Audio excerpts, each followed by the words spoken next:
मामले का विवाद इस वक्त अभी खत्म भी नहीं हुआ कि उससे पहले एक नया बवंडर खड़ा कर दिया है प्रेमानंद महाराज के एक बयान ने, जिसमें अब लोग पूछ रहे हैं कि जब धर्म का चोला पहनकर मंच से चरित्र का सर्टिफिकेट बांटा जाए तो ये समझिए कि ये सिर्फ एक प्रवचन नहीं बल्कि मानसिक गुलामी का एक प्रसार है। बता दें कि प्रेमानंद महाराज का एक बयान सामने आया है जिसमें उन्होंने लड़कियों के रिश्तों को व्यभिचार कहा और आधुनिक युवतियों को अशुद्ध, अपात्र और चरित्रहीन ठहरा दिया। वो बयान अब न सिर्फ महिलाओं का अपमान है बल्कि पूरे युवा वर्ग की गरिमा पर हमला है। इसीलिए लोग पूछ रहे हैं कि क्या किसी को ये हक है कि वो महिला के प्रेम, असफल रिश्तों या व्यक्तिगत अनुभवों को वेश्यावृत्ति से जोड़ दे। क्या एक साधु ये तय करेगा कि कौन सच्ची बहू है और कौन नहीं? 4 होटल के खाने की थाली से तुलना करना ये दिखाता है कि औरतें इनके लिए सिर्फ उपभोग की वस्तु है। ये सोच ना तो धर्म की है ना सनातन की। ये कुठित पुरुष मानसिकता है जो महिला की स्वतंत्रता, उसकी पसंद, उसके अस्तित्व से डरती है। इस तरह की कई बातें अब इन्हीं लोगों के भक्त उठा रहे हैं, यानी कि प्रेमानंद महाराज और अनिरुद्ध आचार्य के जो भक्त हैं वो खुद अब इन बातों को कैमरे के सामने बोल रहे हैं। वो महिलाएं इस वक्त इन बातों को बोल रही हैं जो कि इस वक्त पूरी तरह से आक्रोशित है, गुस्से में है, जो ये मांग उठा रही हैं कि ऐसे लोगों के खिलाफ सख्त कार्रवाई की जानी चाहिए। और वही लोग पूछ रहे हैं कि क्या 4 बार दिल टूटना चरित्रहीन बना देता है?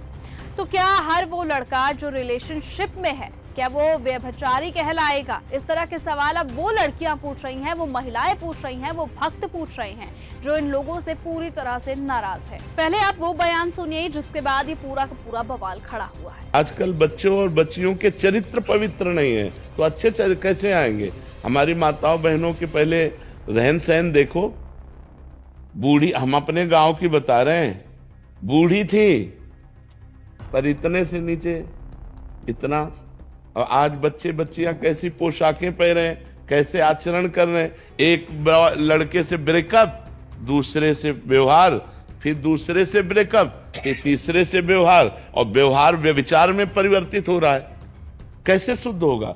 मान लो हमें 4 होटल के भोजन खाने की जबान में आदत पड़ गई है तो घर की रसोई का भोजन अच्छा नहीं लगेगा।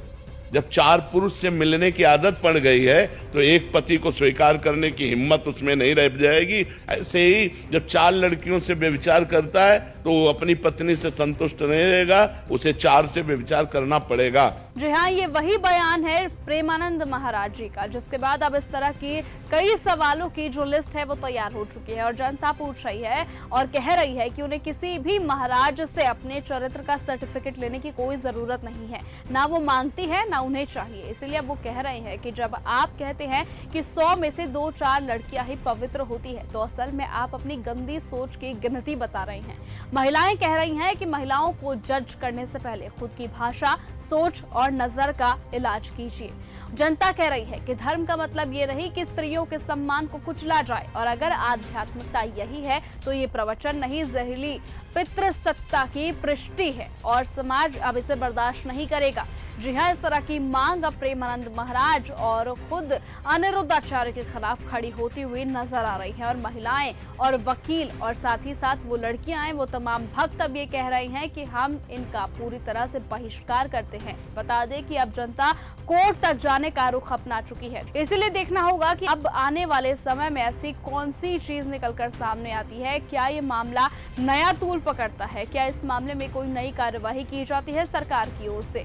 ये आने वाला वक्त बताएगा। लेकिन तब तक के लिए आप बने रहिए और ऐसे ही दिखते रहिए न्यूज़ गंगा। साथ ही कमेंट में बताइए कि आपको क्या लगता है, इस तरह की टिप्पणी करना क्या इन दोनों को शोभा देता है या नहीं, और साथ ही इन दोनों को किस तरह की सजा दी जाए वो भी अपनी राय जरूर लिखें। फिलहाल आज की इस खबर में सिर्फ इतना ही। नमस्कार। ऐसी ही खबरों को सुनने और देखने के लिए सब्सक्राइब करना बिल्कुल मत भूलिएगा चैनल न्यूज़ गंगा। खबरें अच्छी लगी तो लाइक का बटन दबाना बिल्कुल मत भूलिएगा। कमेंट बॉक्स में टाइप भी कर सकते हैं और हाँ, शेयर करना भी बिल्कुल मत भूलिएगा।